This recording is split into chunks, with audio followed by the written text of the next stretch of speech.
Holy Gospel according to St. Luke. Glory to you, Lord. But I say to you that listen, love your enemies.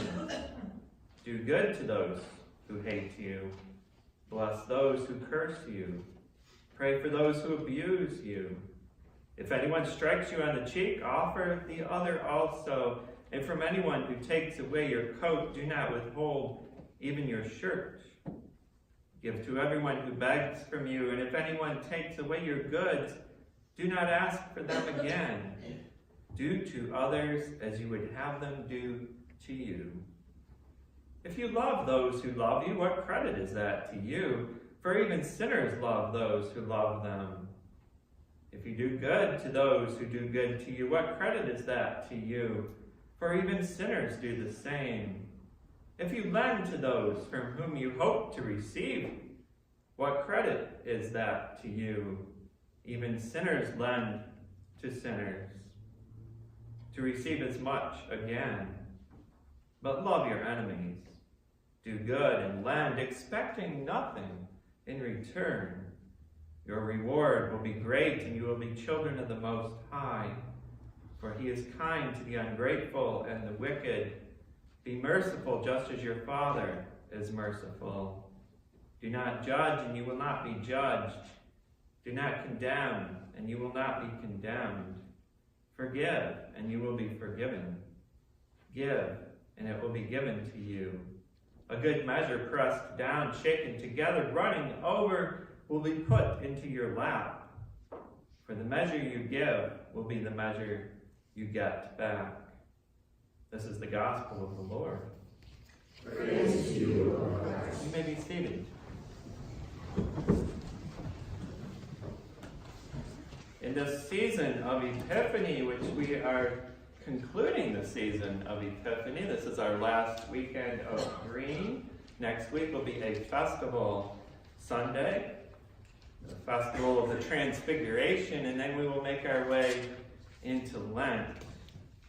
In this season of Epiphany, we have continued to be awed by God, as God is revealed to us in the Holy Scriptures, as that God-man, Jesus Christ, who first came to us on that starry night in the manger, as he comes of age and as his ministry is established and grows one relationship at a time, we are reminded of the often surprising ways in which God has revealed himself to humanity all through the ages.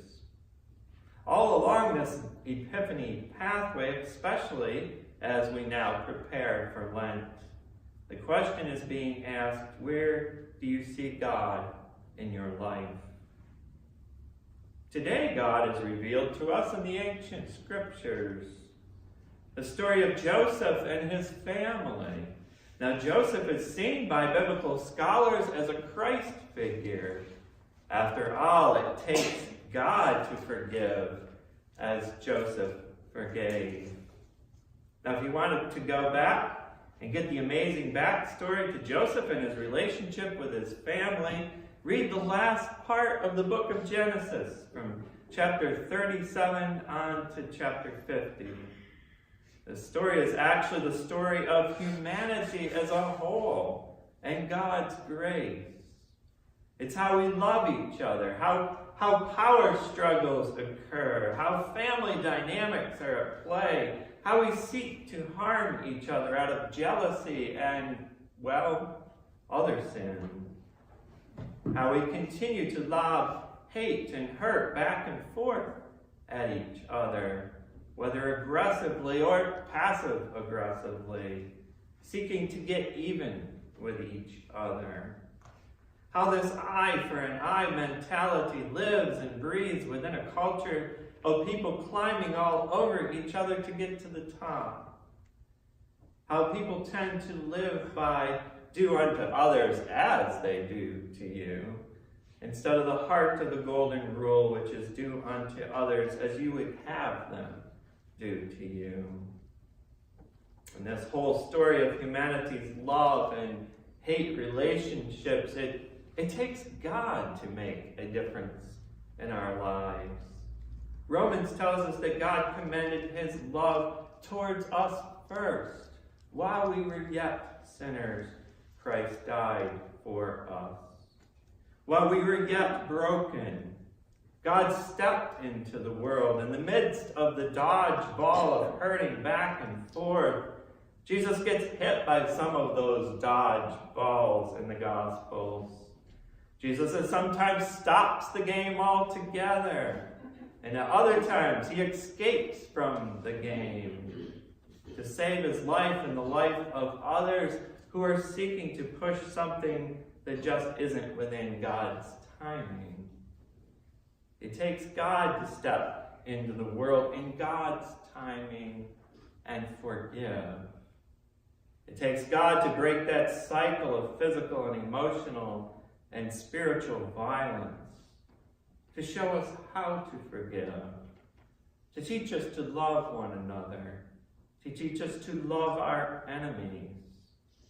It takes God to reveal himself to us through Jesus Christ, to mend that brokenness in this world, to bring those at war with each other and the culture to the same table, to show what true hospitality is, to give the least of these and the greatest of these a place at the table together.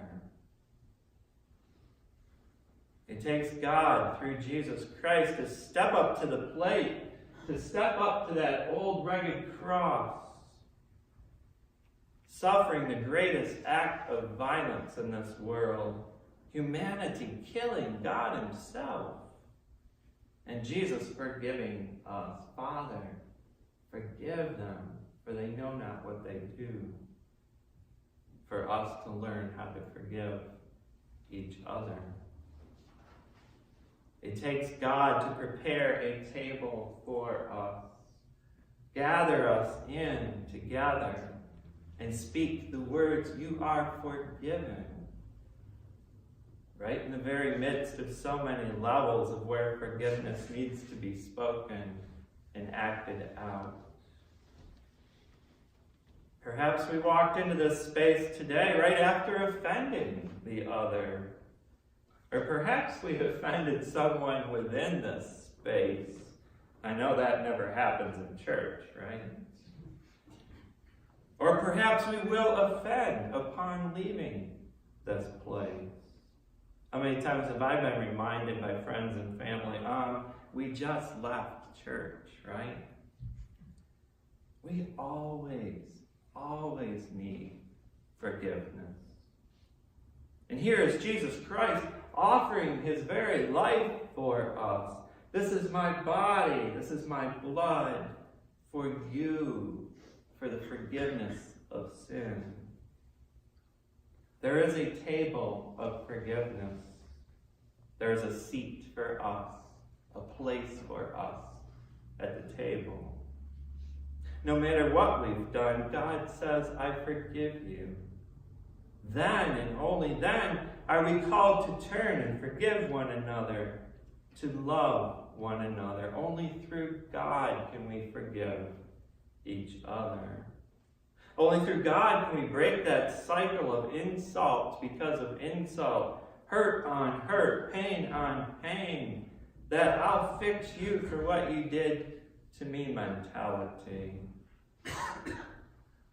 Now, every time the topic of forgiveness comes up, I say that the "but" words come out. But you don't understand how bad so-and-so treated me. But there is just no forgiveness for such and such. And we've all been there. And it's easy to point the finger at the other and point out about their "but" excuses. But as soon as a public incident occurs or a story comes up in the media, we don't have any room for forgiveness for those involved. It's tough living together on this planet Earth. We do step on each other's toes. We do hurt each other. It's not a perfect world. Jesus comes to us, forgives us, modeling how to break the cycle as a response to the forgiveness that God offers us. Jesus says, do to others as you would like done to you. He says we are to treat the other according to what needs they may have.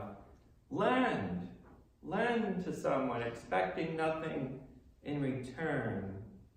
See the other in the best possible light. As Martin Luther says in his explanation of the 8th commandment, love one another. Here is the biggest takeaway in these scriptures today. In this season of Epiphany, how does God reveal himself to us? Those words that I heard Linda speak as she read Genesis. I am Joseph, your brother.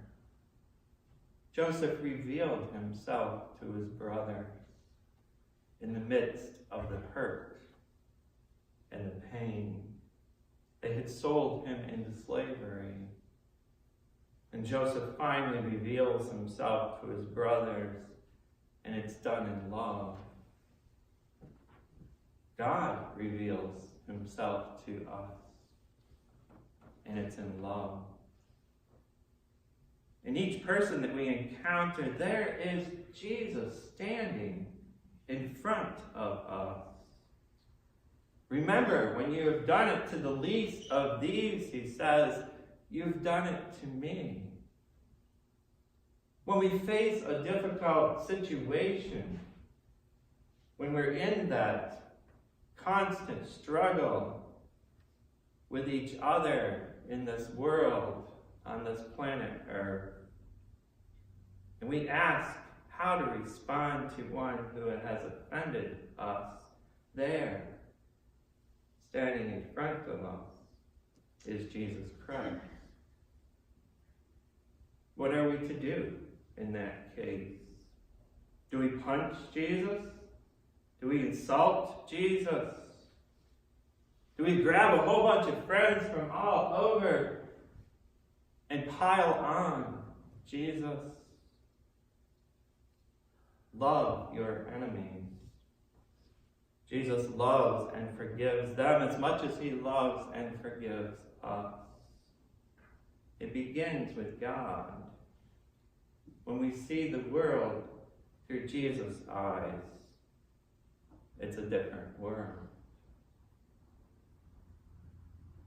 Thanks be to God for the ways that God forgives us.